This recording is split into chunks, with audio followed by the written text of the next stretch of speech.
I've got a picture book today called Wing Wing Brothers, and this is a book that's got like 3 parts, kind of like a act, 3 acts. And so I have 2 different games that I play with this one, so I'll do one and then I'll do the other one. However, what I use for this book is 2 popsicle sticks.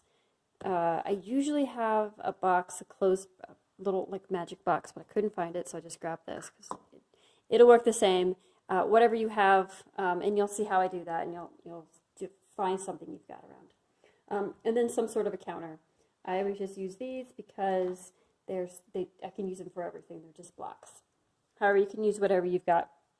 So this first act in the story is going to be teaching them the greater than and less than sign and equal sign.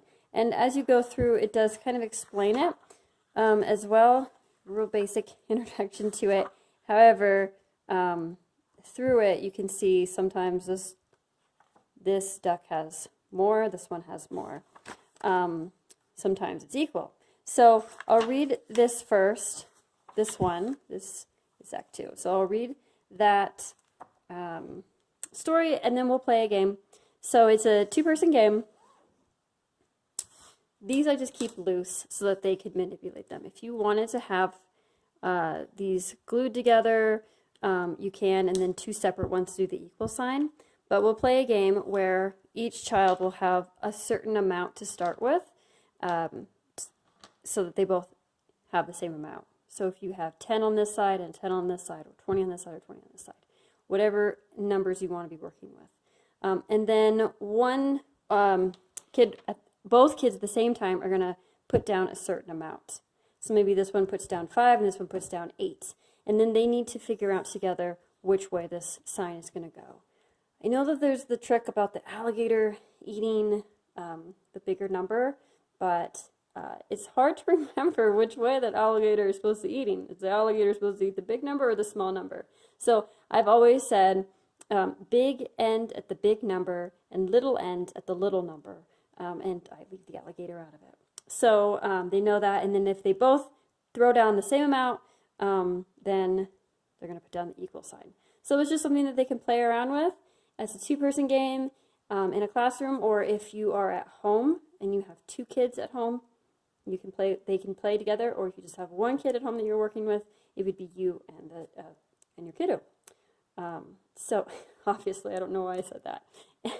So that's how I play, and we'll just play that. No need to write anything down, and we'll just have them play as long as they're interested. It is a fun game.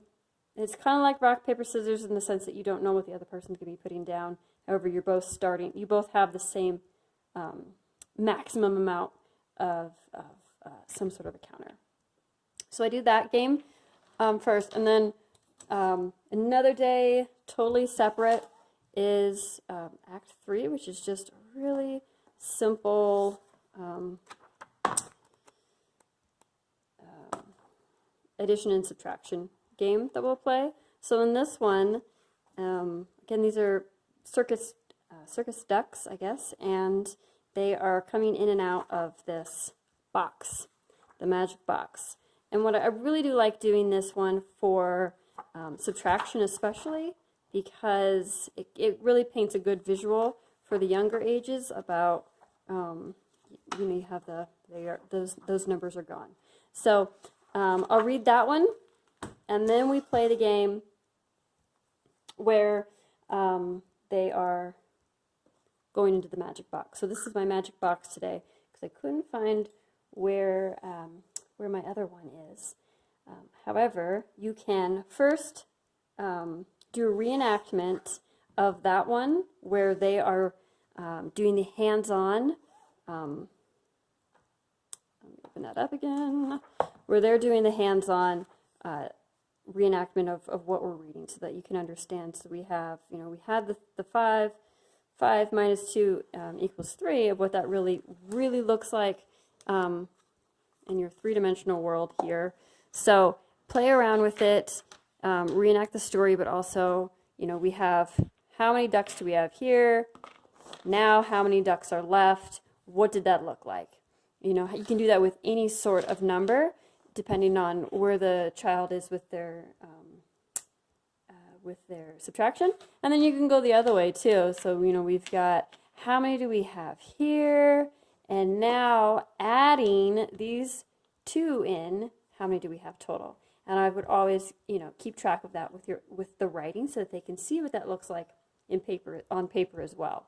So there's a lot of different ways to do that with the magic box, but I do like that it's there, and they know it's there, but it's not there. So I have a lot of fun with that one too.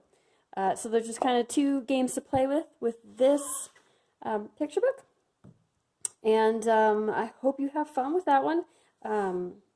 It's a good way to take a picture book and be able to put a hands-on activity to it. So I hope you have fun, and I will see you for my next video.